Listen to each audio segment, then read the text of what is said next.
ഈശോയിൽ സ്നേഹം നിറഞ്ഞ പ്രിയ സഹോദരി സഹോദരങ്ങളെ,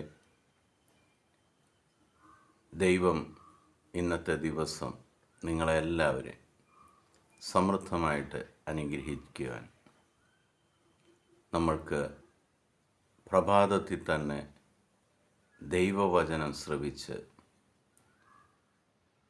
നമ്മുടെ ജോലികളിലേക്ക് വ്യാപൃതരാകാം. ഇന്ന് നമ്മൾ ശ്രവിക്കുന്ന തിരുവചന ഭാഗം മലാക്കിയുടെ പുസ്തകം 1-ാം അധ്യായം 6, 7, 8 തിരുവചനങ്ങൾ.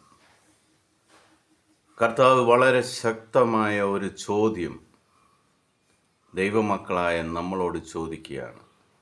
ദൈവത്തെ നിങ്ങൾ എത്ര ബഹുമാനിക്കുന്നു എന്ന ചോദ്യം. കർത്താവായ ഞാൻ നിങ്ങളോട് ചോദിക്കുന്നു, ഞാൻ പിതാവാണെങ്കിൽ എനിക്കുള്ള ബഹുമാനം എവിടെ? ഞാൻ യജമാനനാണെങ്കിൽ എന്നോടുള്ള ഭയം എവിടെ? എങ്ങനെയാണ് അങ്ങയുടെ നാമത്തെ ഞങ്ങൾ നിന്ദിച്ചതെന്ന് നിങ്ങൾ ചോദിക്കുന്നു. മലിനമായ ഭക്ഷണം നിങ്ങൾ എൻ്റെ ബലിപീഠത്തിൽ അർപ്പിച്ചു. എങ്ങനെയാണ് ഞങ്ങൾ അത് മലിനമാക്കിയത് എന്ന് നിങ്ങൾ ചോദിക്കുന്നു. കർത്താവിൻ്റെ ബലിപീഠത്തെ നിസ്സാരമെന്ന് നിങ്ങൾ കരുതി. കാഴ്ചയില്ലാത്ത മൃഗങ്ങളെ നിങ്ങൾ ബലിയർപ്പിച്ചാൽ അത് തിന്മയല്ലേ?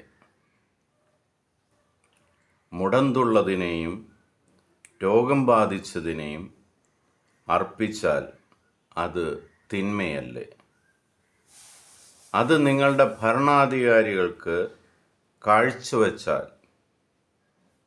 അവൻ സന്തുഷ്ടനാവുകയോ നിങ്ങളോട് പ്രീതി കാണിക്കുകയോ ചെയ്യുമോ? സൈന്യങ്ങളുടെ കർത്താവ് അരുളിച്ചെയ്യുന്നു. 3 ചോദ്യങ്ങളാണ് ദൈവം നമ്മളോട് ചോദിക്കുന്നത്.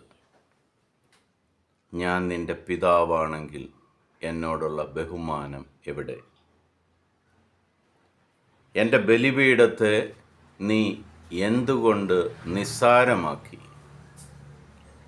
3-ാമത് ചോദിക്കുകയാണ്, ആർക്കും വേണ്ടാത്തതിനെ നീ എന്തുകൊണ്ട് എനിക്ക് ബലിയായി അർപ്പിച്ചു?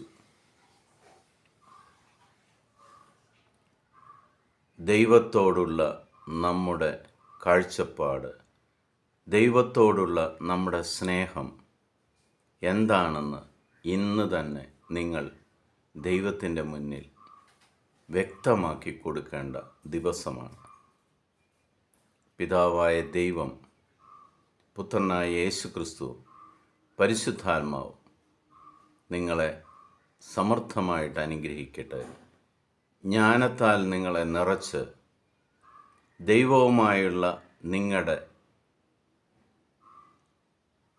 അടുപ്പം എന്താണെന്ന്, എത്ര വലുതാണെന്ന് വ്യക്തമാക്കേണ്ട സാഹചര്യം നിങ്ങളുടെ മുന്നിൽ വന്നിരിക്കുകയാണ്. ഈ നോമ്പുകാലത്ത്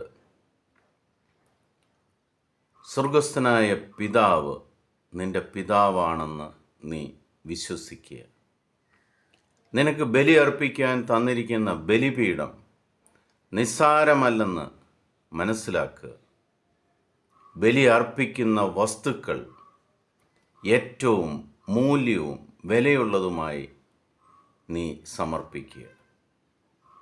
ദൈവം നിന്നെ ഇന്ന് അനുഗ്രഹിക്കും, തലമുറകളോളം അനുഗ്രഹിക്കും. നിൻ്റെ ജീവിതം അനുഗ്രഹത്തിൻ്റെയും കൃപയുടെയും ജീവിതമായി മാറും.